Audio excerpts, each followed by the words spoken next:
गलियां मलबे से अटी पड़ी थी और इमारतें गिर रही थी। क्षय और मृत्यु की बदबू से हवा घनी थी।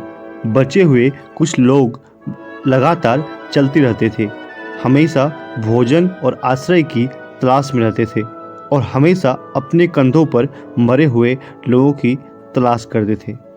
इसकी शुरुआत एक ऐसे वायरस से हुई जो पूरी दुनिया में तेजी से फैल चुका था। लोग बीमार हो गए, लेकिन इस तरह से नहीं कि डॉक्टर ठीक नहीं कर सके। संक्रमितों के पास भूख थी जो संतुष्ट नहीं हो सकती थी और वे अपने रास्ते में किसी पर भी हमला कर देंगे और खा जाएंगे। जल्द ही वायरस ने न्यूयॉर्क की आबादी को मरे हुए लोगों में भीड़ को बदल दिया। बचे हुए लोगों में सारा नाम की एक युवती थी। वायरस की चपेट में आने पर उसने अपना सब कुछ खो दिया था, उसका परिवार, उसका घर और उसके दोस्त। उसे एक मेला ढोने वाली बनने के लिए मजबूर किया गया था, हमेशा जीवित रहने के लिए भोजन की आपूर्ति की तलाश में। एक दिन जब सारा मेला ढोने के लिए निकल रही थी, वह एक परित्यक्त अस्पताल में जीवित बचे लोगों में एक समूह से टकरा गई। उन्होंने उनका खुले हाथों से स्वागत किया और उसे अपने बीच जगह देने की पेशकश की। समूह का नेतृत्व जैक नाम के एक व्यक्ति ने किया था, जो एक पूर्व सेना रेंजर था। उन्होंने अपने सैन्य प्रशिक्षण और रणनीतिक सोच से समूह को जीवित रखने में कामयाबी हासिल की थी। जैसे जैसे दिन हफ्तों में और हफ्ते महीनों में बदलते गए, सारा सुरक्षित और आश्वासित महसूस करने लगी।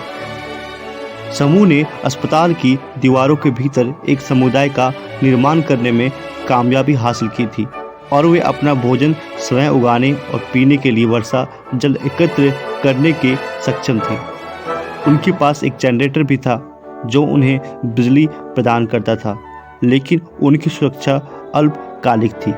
एक दिन उनके समूह के एक सदस्य को एक मरे ने काट लिया था, जिसे हम ज़ॉम्बी भी कह सकते हैं, और उनमें से एक में ज़ॉम्बी बदल गया।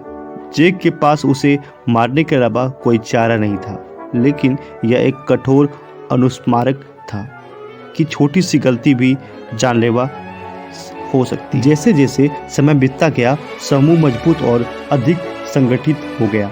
उन्होंने गश्ती और लुकआउट शिफ्ट के लिए एक प्रणाली विकसित की थी और यहाँ तक कि मरे हुए लोगों के खिलाफ खुद को बचाने के लिए हथियार बनाने में कामयाब रहे। वे एक परिवार बन गए थे और वे एक साथ रहने के लिए दृढ़ थे, लेकिन उनकी सबसे बड़ी चुनौती अभी भी बाकी थी। हमलावरों ने एक समूह ने उनके ठिकाने का पता लगा लिया और उन्हें वह सब कुछ चाहिए था जो उनके पास था, भोजन, आपूर्ति और महिलाएं। जैक जानता था कि उन्हें वापस लड़ना होगा, लेकिन वो भी अधिक संख्या में थे। लड़ाई तीव्र थी और ऐसा लग रहा था कि हमलावर उन पर हावी हो जाएंगे, लेकिन इस हंगामे के बीच सारा को एक तरकीब सूझी।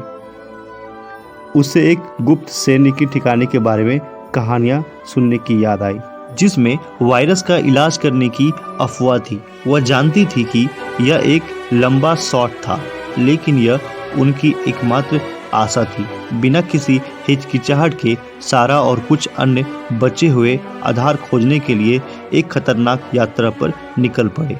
उन्होंने अनगिनत मरे हुए लोगों का सामना किया और कई बाधाओं का सामना किया, लेकिन वे डटे रहे। अंत में हफ्तों की यात्रा के बाद उन्हें आधार मिल गया, लेकिन बहुत देर हो चुकी थी। वहाँ के वैज्ञानिक मारे गए थे और इलाज कहीं नहीं मिला था। सारी उम्मीद खो गई थी। हालांकि जब वे आधार छोड़ रहे थे, वे एक सुराग पर ठोकर खा गए, जो उन्हें पहाड़ों में छिपी एक गुप्त प्रयोगशाला में ले गया।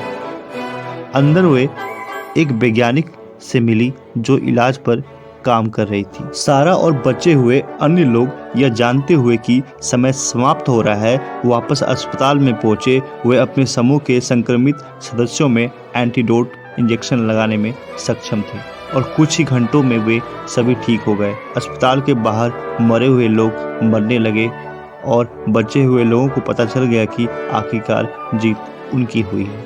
अंत में सारा और अन्य लोगों ने सर्वनाश के बाद की दुनिया में अपने जीवन का पुनर्निर्माण के सक्षम की ओर अग्रसर हुई है।